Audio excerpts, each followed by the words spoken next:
Megatron kuli tugamba kino beera nga subscribinga likinga ate obeerenga osharinga Bozella Megatron is my name and ne Uncle Jim Tex olunaku lwaliro bwetyo nno tugenda beera nga twogera ku nsonga nyingi nnyo ez'enjawulo era tugenda beera nga tutandikira ku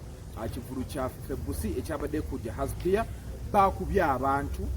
figa zaze n'eggaali ziyita mu bantu ne bakuba abantu abamu bali bubi bali ku macupa amasimu bagabbye abayimbi abasinga bazze n'eggaali Bobi Wine yabadde yakatuuka awo abanamu tebakyogeddeko nnyo naye Bobi Wine we yatuusa amataane gavaako awo eŋŋumi n'evuga ate twabadde tukyali awo Figa Gaza najja ne bappa abantu katono w'abatebusi nembuuza omuze guno gwatandikirawa tudde ku nsonga ya Kingsha yafudde n'agamba nti struggle agirimu nnyo era ennyimba 10 zigenda beera za struggle ennyimba zino zirina kye zigenda beera nga zikyusa ku struggle eno zirina kubeera zirina we zigenda beera nga zigiteeka ate tugendeko ne wa Gabi Ntaate ekivulu lwaki abalokole tebasobodde kubeera nti bagenda ne bakyeza ne Yesu ba Seventh Day bokka be bamubeereddemu Uncle Jim Tex buza ku bantu balamusizaako abalayi b'ekitujjaffe naddala Megatron nnyo okutumirako Uganda abali mu Middle East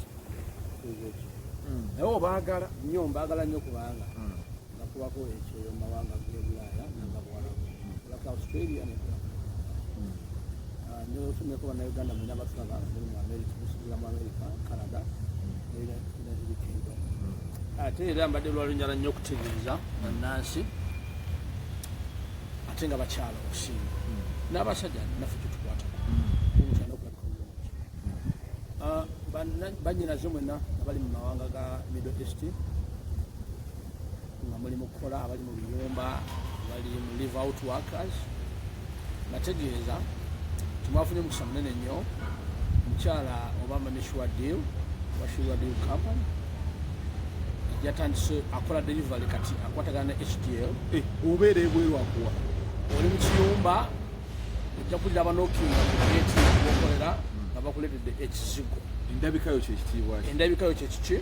munnange mme bamikwano abali mu biyumba n'emirimu emirala gyonna wabuli eggwanga mulimu kukola ssente temukkiriza kugeyerwa kuno nga mwakatuuka kyatazza mulina okujja kuno nga mulabika bulungi kubanga omukyala yenna endabika ye kyekitiibwa ki oba oli kati nalabye abali e Bungereza abali Canada batawanyizibwa nnyo weeba babasanze naye ng'ebizigo ebyo byonna mamishwadiri kuba ezo ensi zonna azibaddemu akyusa for example abadde mu sama n'akikuweereza ali mu winter right now bali mu sama yes kubanga mamishwadiri abaddeyo nga ayongera okusoma embeera y'obudde bw'ensi ezo n'amanya ekizigo kyomu kitalina okukola ki talina okwesaaba kitegedde so mukitegeere mukole orders akola delivery akola ne HDL bibatuukako bulungi nnyo then mwe bannansi abali wano omusana oguba mungi oba oli mu katale oba olina mudaala mama otwala mu buguluddawa mwenna mukwatagane ne mamishwadde maduuka kugonna mugamanyi mu ggwanga wegali ne delivery still Uganda era bagikola ki bagikola mumukubire ku ssimu mumunoonyeko wonna wali mwesiige ekisigo mulabika bulungi kubanga kati yafuuse dokita edokita w'ensusu dokita atulako balabe ngenda kuwa kino Shwadiri takuwa kizigo atamaze kulaba bwofa si bano mbu akulabe bwekwata kino amala Shwadiri akuleka mu kala yo gy'olimu ng'oli muddugavu tofuna bwongalo nga gwasinga okuba omulungi muddugavu bw'obeera omweru ate oba mweru yasukkuluma naye bw'oba yatusa kala yo kuva mu muddugavu okudda mu ki mweru bannanga kuwa brown skin ennungi engalo tezikona Shwadiri wakomye engalo abalina sports ne bafuna buno bwongalo abalina bu skin lashes sports biki bonna obutabukola ki tebulabako mamishwadde mbagala nnyo ekintu kibategeezezza okay mamishwadde mumunoonyeeko abeere nga abazigula ensusu mbeere nga mutunula taratibu yes okay tutandikire ku nsonga y'ekivulu kya Febusi abazamba abadde tategekangako kivulu bwekityo naye nga gwe promota obadde mu nsonga zino efujjo lino lyatandika litya gaali zino zatandika zitya kuba bagenda tulemesa okugenda mu bivu nga singa bagenda ku gaali ngenda kusobera ddala ku nsonga ya muganda Kingsha eyo ey'ennyimba 10 yakataako 3 Kingsha omanyi tuva kati olwakasembe baluyita twali mana omanyi Kingsha tuva mu kitundu kyekimu fe abakkiriza okubeera owantu wali enfuufu ennyingi nensi mukusawo tukole ki tubeereyo tusange nakawuka era tulabako waliwo omulimu ogugenda mu maaso tubaza kusaba Mukama tambulira kugwe kati olwaleero ffe tugamba mu music industry kubanga byamala ne byegatta era tugezezaako okulwanyisa nga ffe bannabyabufuzi bannabyasamusa ba music promoter tugezezaako nnyo okulwanyisa endoogo okugijjayo mu politics kubanga twagenda okukyegendereza kyakka nnyo sente zaffe nga bapromota tutegeka omuyimbi ne mutuuka ku venue nga tebaliyewo ddamba ki tono wasaidi ono wasaidi nolwekyo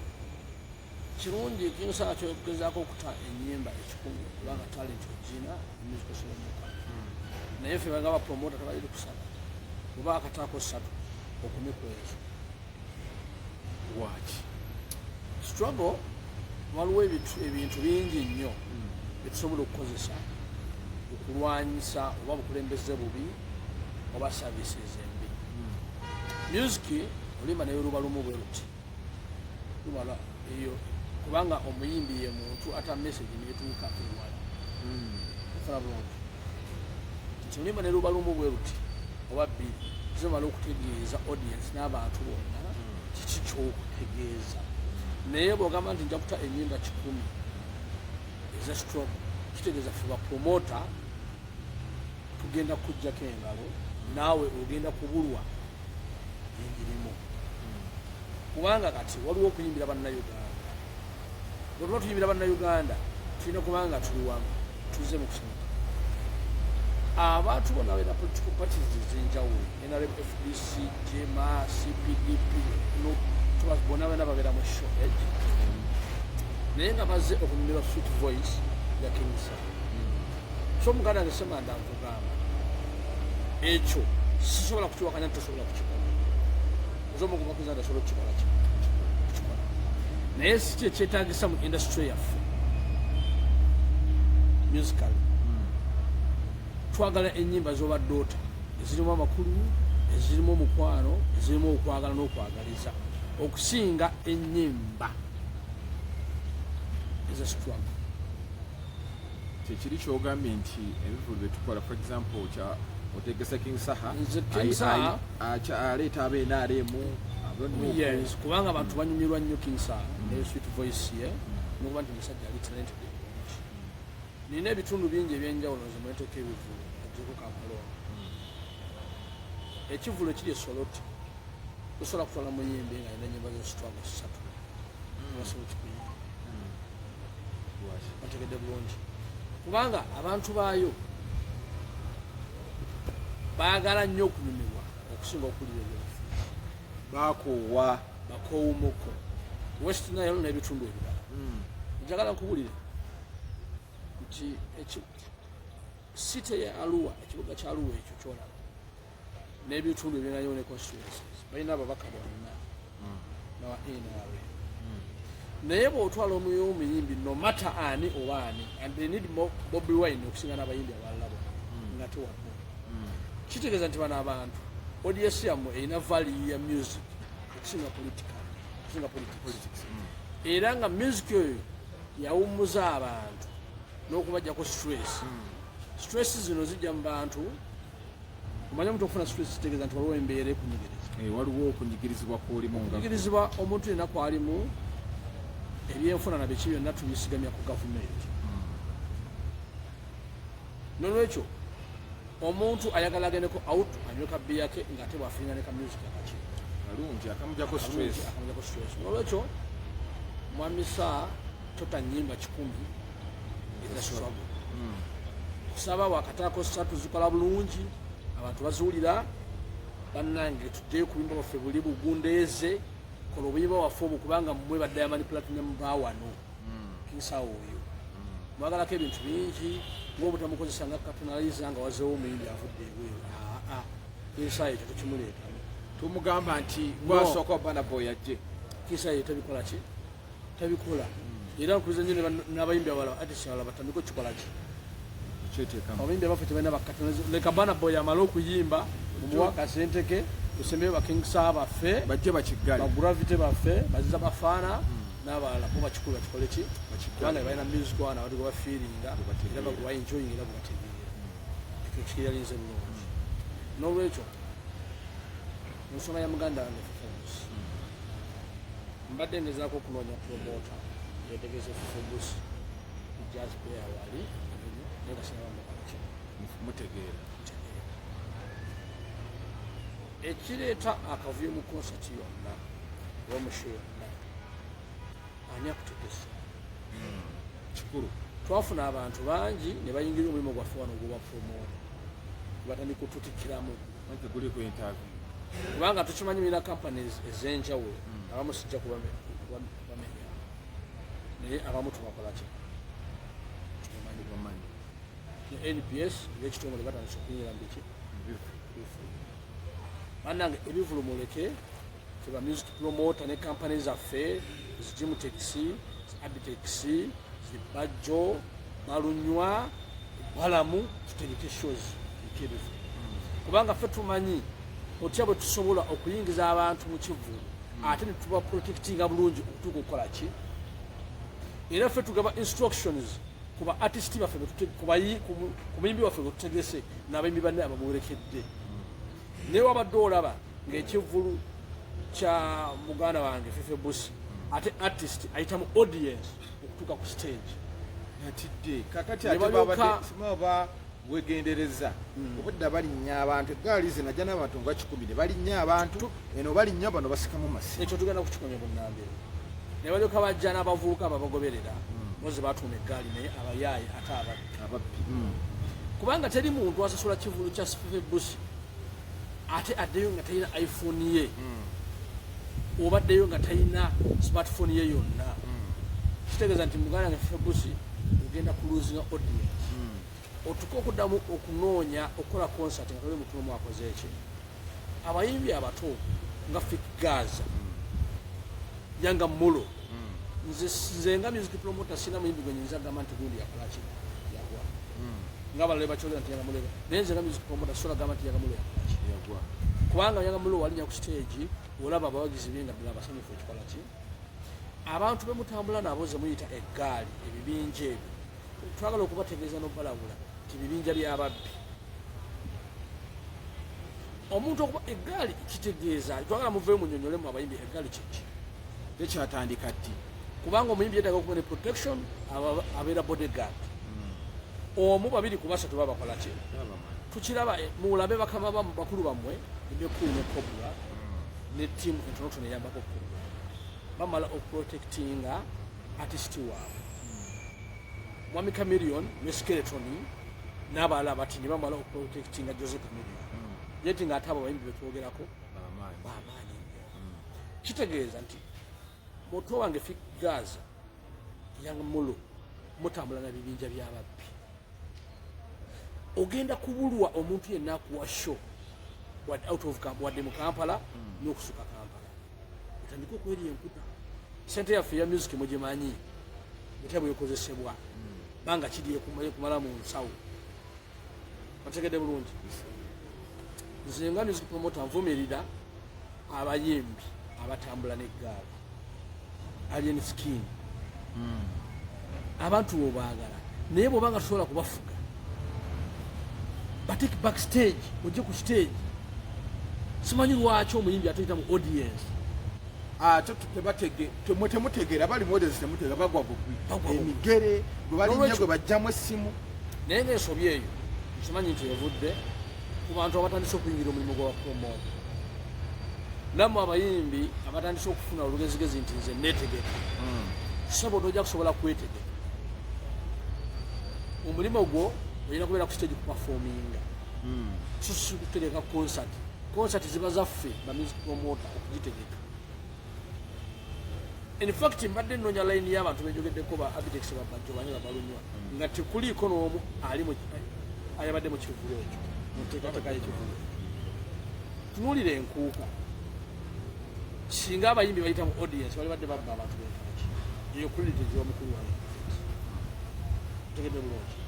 n'olwekyo njagala kuddamu okwetegereza nava mu ministry etwala mwe tugwa ey'agenda kuli bwa promota munno omuli promota munnange tiyanyuka kulu balamu abantu abatandika okutegeka ebivulu tebalina layisinsi z'abapromota bakikola batya revenue bwejja ku mulango ebasaba layisinsi oba ejja just collectinga sente egembe ekyo kijja kuwona omulimu gwafe naye nga tulabula era tuvumirira abayimbi mwenna abalowooza eggaali oba oyagala gitambuze ng'ogenda kusinkana muyimbi munno fikigaza oba oyagala okugenda ku fangon genda n'eggaaliyo yanga mulo oba oyagala genda fikigaza genda naki challenging namwe naye bano abawagizi mubawe ekitiibwa babajje mu bintu byammwe ekiyaye n'okubabba bano abantu bebasupportinga njagala ku nnaku 5 kati zinaba kuggwawo okutandika n'olwaleero mwami Fife Busi aveeyo yetondere abawagizi be ku ebituli ebyalabikidde mu konsati ye kubanga singa takikola tajja kuddamu nakuba na konsati ebeere successful ng'eno bwe yabadde agenda lugwamu ajja kulugwamu ebeeyo mutadde wali wabbala kati tugende ku nsonga y'ebyambalo by'amagye olwo Kacuni yayitaayita yaleetera Bobi obuzibu oba yaleetera ne Alienskin obuzibu ng'abantu nga Bobi Wine agamba gundi eyo bagiyita Guy waliwo yakuba Kacuni bagiyita ali awo mukubi wa Kacuni ali awo yakuba Kacuni eyo Bobi Wine n'agikozesa ye omukulu yakuba nga alaga Alienskin ebyambalo abyambala mwenda bangi babyambala naye ate bano awe bambala ebyambalo ate nga tebyefaananyiriza na kala ne bireetera omukulu Madoyi omumanyi gasita oyo okumukwata omukulu n'avayo nga si mumativu n'ekikolebwa ate bwe yatuuka mu matu ga Alienskin yali mukambwe nnyo okukira omususa n'agamba nti gwe tojja kunsoba tojja kumalako era enkeera yakeera kubyambala n'amulagira ddala nti atolina kyoŋŋamba saidi eno ne saidi eno nga kusika mugwa nti okuyimba kwamulema kati yeerippira kwani kwa Alienskin awo tu ensonga eyo nja kugittanyamu njagala kuba buli munnayuganda ategeere oba muto waffe Alienskin ategeere otunoonya bamusician abali successful oyogera amannya 3 nga Bobi Wine taliiko gamulwadde oba oyina ekizibu ekyakutuukako kulwanda era Bobi Wine tali muwangako music oli mulundi mwoguki n'ogumu bamukutera omulabe ngire ku stage oba mutegekemu oba musabe oluyimba olwaleero olabe oba ekyana batalikoze olupya mugamba agende mu studio olabe oba ekyana batalikoze luki luyimba kati kyenjagala okutegeeza abakulu byokwerinda baagaana abayimbi okwambala ebyambalo ebyefaanyiza ebyamagye tukimanyidde ddala era buli muntu abyambala nga si munnamagye tukimanyi nti aba amenya mateeka Bobi Wine nga yatandika okufuna speech y'obukulembeze n'okutambula ng'omukulembeze bw'alaba ekiwandiiko nga poliisi ezemu nekikolaki nekifulumya waddembe okulabula nesikulabula kubanga bano balabula batuubi oba baganda ofuna bulungi tewaliwo nnyo kintu kyamaanyi olwawo kyenjagala mugezeeko okuteekawo wakati wa Bobi Wine na Alienskin. They are not in the same category in any way. Yona alaba amusobola no tekiriyo kuba buli kaseera mulowono okuyimba kwamulema kati kunza amanya agajja tubitegeere bino bibiri bisatu. Bobi Wine serve yaba Alienskin. Musically, politically n'ebirala. Mani mu music tulina ekintu tetwagobamu ekigambo kye bayita financial twakijjamu nga tuseere bazifuna mu bintu ebirala ng'olusiisi bazijje mu music. Yes. Kati gwe bw'ozeetimba otuleetera okutta ekitiibwa ky'aba artist baffe abalala batazifunye naye ng'ate balina ebintu bingi ennyimba ennungi oba ennyingi ezigattako okuggwanga funa bulungi nolwekyo Alienskin naye musabamu oluusi posti za mukulu Kyagulanyi ziyitako obuki obuyisi sebe kyemba ino kikomentinga tekijjawo Fangoni okuba nti y'amaanyi tekijjawo Alienskin okuba nti eyimbi bulungi funa bulungi and omuyimbi Alienskin ajja kuyongera okuba omulungi ennyo n'okuyimba ennyimba ennyingi ennyo singa agezaako okwewala entalo esobola okwewala. sofa yakafuluma ennyimba nga 3 ezinnakola abantu banamuddiramu. Abantu bajja kumuddiramu. Omanyi njagala nkuwulire ekyaleetera Chameleone okulembera Bobi Wine mubekulu ebika by'ennyimba ebyali bifunyiwo. Tibalina nnyo ennyimba z'entalo nga yalina nnyo ennyimba ezinyiga ebiwundu by'abantu nezitwala abantu mu maaso. Mukulu bebekulu situmunenya mu kintu ekyo kubanga bamuyimbangako ng'alina okwedifendinga nga yita muki mu nnyimba kyeyakola obulungi ennyo era nekimukolera. So n'olwekyo Chameleone yalekanga obutakkaanya bwe mwasisinkananga nga ba artist ye najja n'akuyimbako neekolera mu maali aboogera nakuyimbako basiima ogenze n'ebirala yonoosigala ng'okyalwana Chameleone naye nga ye ali kubanga baneekolera mu maali bye basinga obungi mu ggwanga. Abasiima ogenze buli muntu alina omuntu abaali badeserving omusiima naye nga tebamukola kintu bamusiima. N'olwekyo Alien Skin tunuulira nnyo market yo bweyimiridde ne audience yo. Nga tunaba kulwana Bobi Wine. Bobi Wine asobola okuva ku music kati Bobi Wine can still as Bobi Wine. Bobi Wine asobola okuva ku politics kati Bobi Wine will still as Bobi Wine. Alien Skin egwa abanansi bakyakutunuulidde. Onasigala ng'oli Alien Skin wa Fangoni ani Rule Boy onasigala ng'oli relevant mu bantu.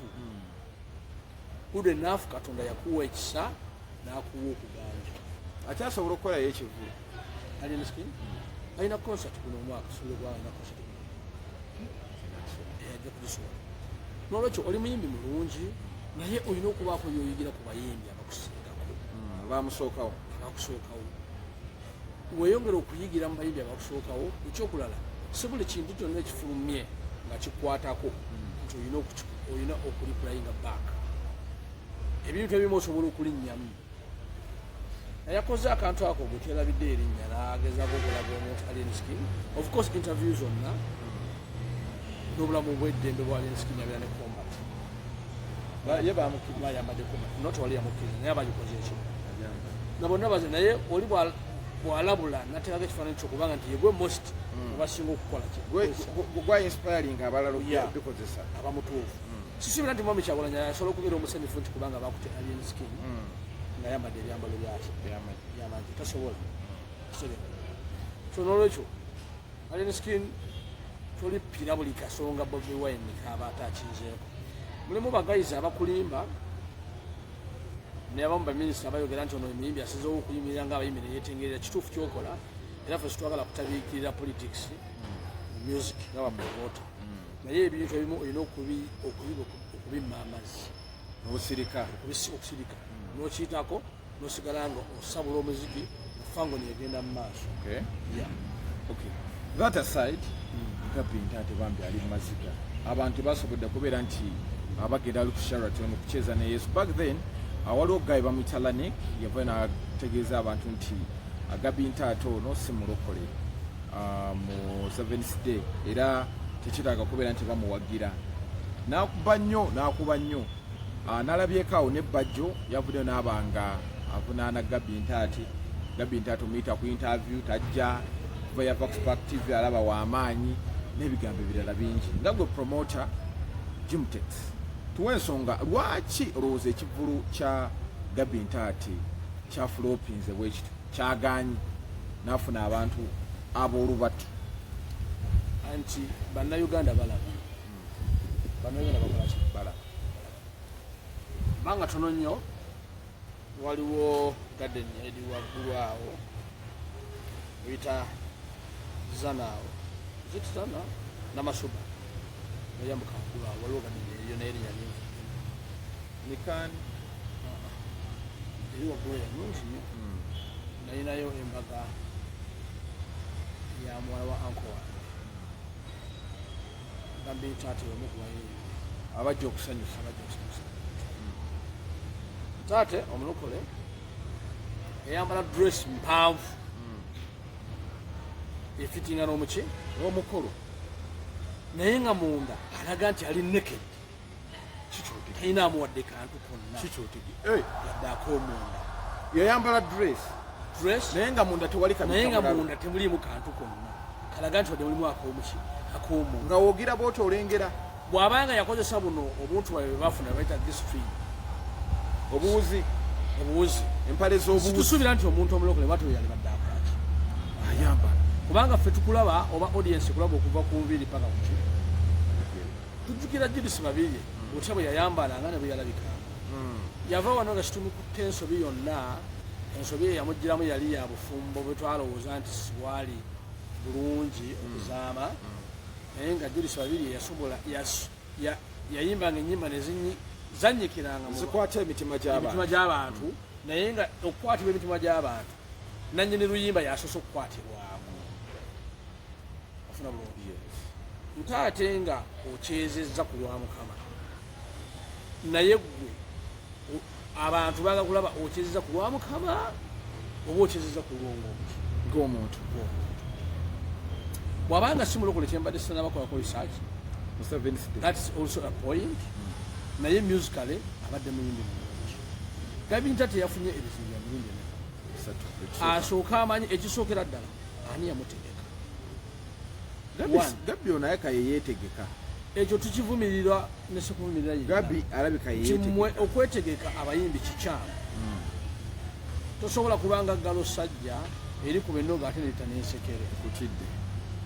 era baga nti abika ebibiri takola ki tabojjera oluyimba olukolanga lulungi ani akutegese you people you don't know how to advertise to promote you don't know how to promote kakati gwe oyagala abantu obajje luddawa nga gwe weetegeka gwakube ngoma gwazina ne NBS okuyambako n'abantu aboolubato show yonna nga terimu promota mugundi eyo tegenda kukola waffe tumanyi audience kiki kyekolaki kyeyagala one ekyokubiri Laneke yagivayo nategeeza nti toli mulokole wadde wagamba nti ku stage oyagalako abantu bayimba nnyimba za Mukama ate notajja ku chapel notajja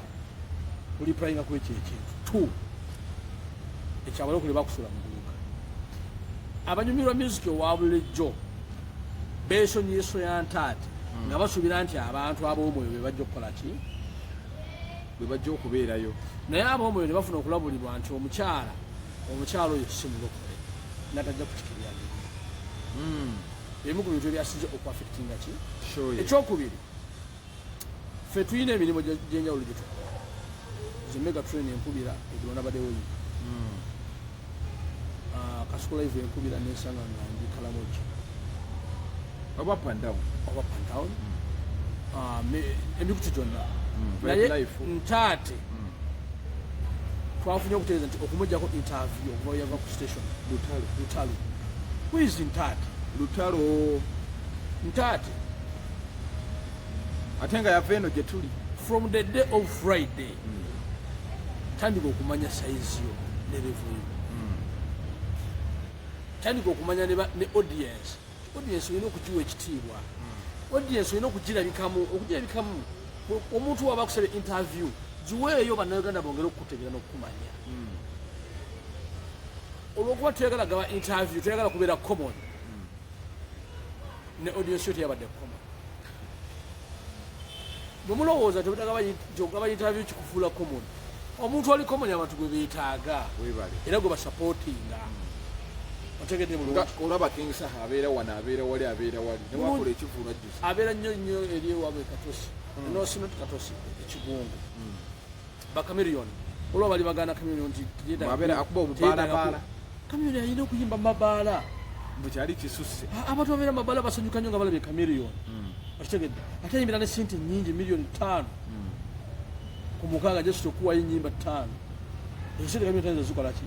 kuzireka jukira na family jalabirira eri mu America kati nnyo ate abaana go basomesa mukazi nga mukambu ne bwana yabatakiraba mukazi atajatekawo Ntaate ekyamuwadde ekyokukola ekyokuyiga toddamu kuyisa mu mikutu gy'amawulire egaayo toddamu kuyisa mu promota maaso wanoonya promotani feba promota naye tuba nga sinza agenda okukutegeka naye when you come nga you need some ideas from me ngoyetaga idea okuva gyendi advice njagiku wafutumanyi how the show can stand futukimanyi bulungi okitegedde naye gwe otwebalaba suubira okulaba ku ntebe Gabi Ntate dayo revising ate nalabye abavunaana gundi Galaxy yakuyesusuka ekifaananyi ekyo n'ekiteeko ne baga nti lwaki baataddeyo obutebe. Galaxy talina media house talina ne not one of media houses era balaba mabi kati Galaxy erina kuba amawulire malungi gokka sategeera ab'amawulire ne media houses muyinayo mwakola agreement nti muyina kulaga amawulire malungi gokka kati kitaba kifuna na Galaxy naye ekyo nze mbadde maze ebbanga ddene nga nkiwulira in fact ngojeeko akalangu ka Gabi Ntate zit abe mukibiri akakola yali api wadde katambula akagundi kali kandawusi sirabyeko Gabi wonna platforms ez'enjawulo ng'akunga abawagizi yakoma ku press conference gye yakola abanamawulire bamubuuza ebibuuzo abeebalama yeefulu mukwano Ntate oli muyimbi mulungi omanyi kyenagaana asala kuba muntu ateeka muyimbi munnayuganda wansi naye twogera ku nsobi ze mukola nga tetuzeemu kukulabula nakugamba genda olivayizinga ku shuyo lyeyabadde nayo olabe shuyo nga fetunaba kubuulya byagibaddeku olabe omuwendo gw'entebe gwabadde nagwo ogwetuddemu bwabadde bungi okusinga abantu otebadde bungi okusinga abantu olyoka omanye ekyokukola ki fe gino emikutu tetugibeerako kumala biseera you come here with a purpose tubeerako kuno with a purpose okutegeeza bannansi industry twagala eyimirira etya era naw kankubulire Gabi Ntate nekyezawo omulungi bwoti waliwo omuwala ekikwe amanya ga manaje lyago simanyi nyokakwata omunene what Jesus love me so is it too much what too much Jesus love me too much moyo mukyalo omunene akuba ebisaawe ensi yonna bodula newuniikirira naye teriyo omuntu amusinga kubeera popular mu bantu ba bulijjo Ntate bw'obanga okyezezza ku lwa Jesus tekitegeeza nti ate you very expensive okusinga bafanizi bo engeri gye yabonaabwe ennyuma y'omwana yagamba mbu yeetunda nako teri kintu kyatakoze kibi okubonaabona si kufa era teyafa yes kuba wona lwobonaabona n'olugero olw'okubonaabona lufuule ebimu ku topic zosharinga n'abaki n'abantu ate siggwa asoose kubanga siggwa asoose okubonaabona ate siggwa asinga ate abantu bakyabonaabo abaana tukyabalina wali ku myala bagenda kuvayo bafuke bamuwaguza nga muganda wange kubenede ofiisi yajja n'akamyu naye ali wano Kampala wakwati obunyama akyayimba ayimba naye omulimu guli gumumazeemu nnyo ogwokugira obunyama naye akyayimba era muyimbi n'olwekyo Ntate yategedde ekizibu ekyawawaagwa n'ekizibu ki ekiri mu gospel ate nga olwaliro wefuna endaba omuyimbi nga yimba gospel mupushinga nnyo kubanga tuleka gospel kakalu tewali Bugembe takyayimba Bugembe ali mu kupiikinga ali mu kusumba bantu mu mwaka akufunirayo oluyimba lumu ate nga terunyuma nga ziri ezaali era simanyi lwaki Judith tadda wano waffe mwana yali ayimba kubanga ekanada abakozemu omulimu mulungi agukozi musumba Canada yakola ekkanisa so tumusuubira n'okujja n'ebintu bibiri ngenda kumunoonyaako naye nga music gundi aba gospel music naye olwaleero gye yali awanise gospel music ali mu kuvayo ku ludda kukka wansi otegedde balaneeke kibalemye okukikola ki ne Munereviction kibalemye okuwanirira Munereviction yenyini takyayimba abantu eno Uganda yaffe gye mulaba erimu okudubunkana okwenjawulo kubanga ffe abantu tulina ensi bannansi balina ebintu ebyenjawulo kati bibaawukanya naye ennyimba z'omwoyo era ez'Amukama zibakakkanya Gabi Ntate yaluyimba ate yafuuka so expensive yafuuka muntu mulala nnyo otegedde bulungi n'olwekyo Ntate ekyase shoyo byadde ebintu bibiri bisatu ani yategese shoyo one tulina okukimanya ekyokubiri butagaba interview kwefula muntu atali wa bulijjo fano mu Uganda tubeeranga ba bulijjo yefuula kimunoomu yefuula kikola ki kimunoomu ne musala okitegedde ekyokusatu alina okuwa ekitiibwa respect Gabi Ntate oyagala gwo baba ne respect naye abakulembeze nga tebalina ki respect ekyo olina okukiyiga n'olwekyo ffe bannayuganda eyo yensasula yaffe tegede bulungi bwetuleetako ekimberembere tuba ne shows jo muganda waffe yanziti yasin yategeka Ronald Mayinja african no Serena naye walaba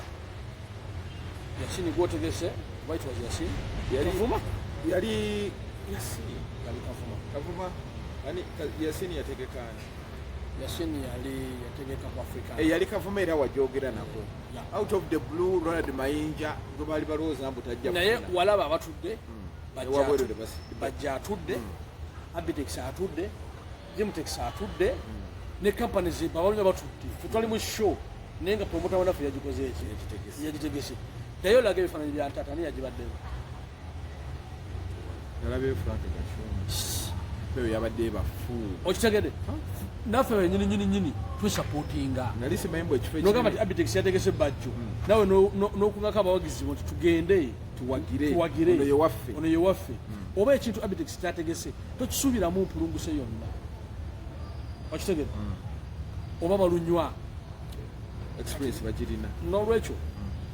abayimbi bonna atugula Ronald Mayinja akomolaga nti guni ntegeka abayimbi batunoonya tubategeke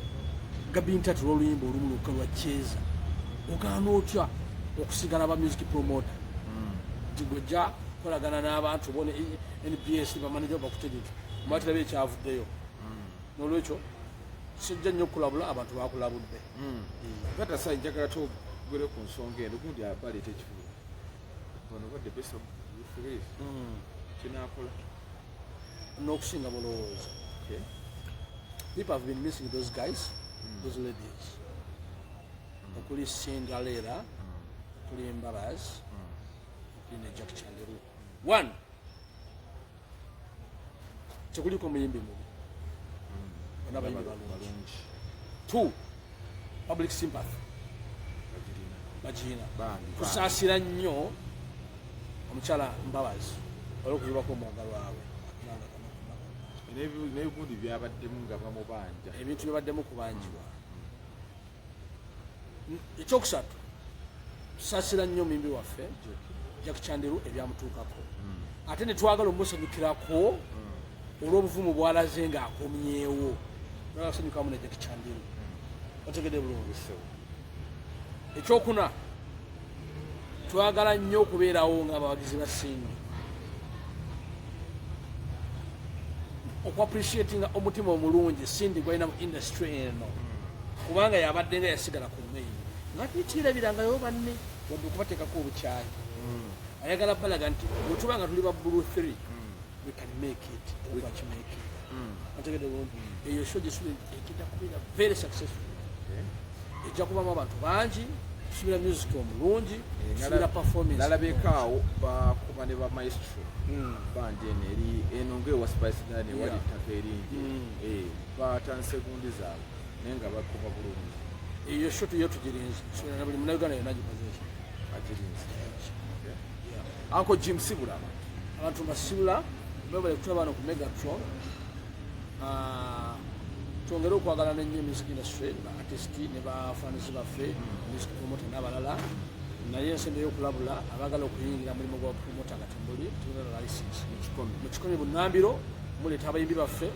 ne muteeka shows abo ba concerts ne zibula abantu ne bamaliriza nga bagudde oba ne mubasuula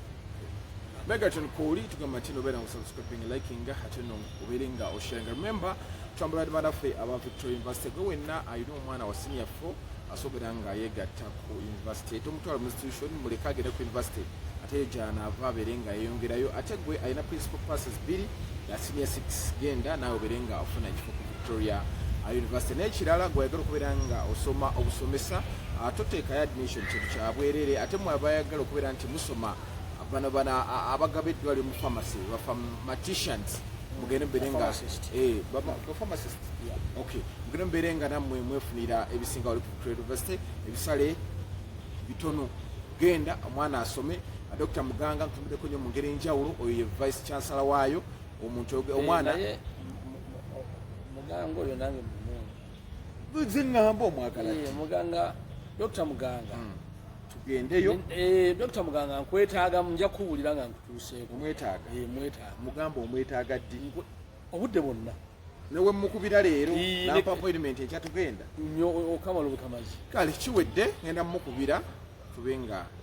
mugamba ensonga ezibe bulungi. Uncle Jim ajja kukomawo wano n'ebirala bingi next week. Mweraba.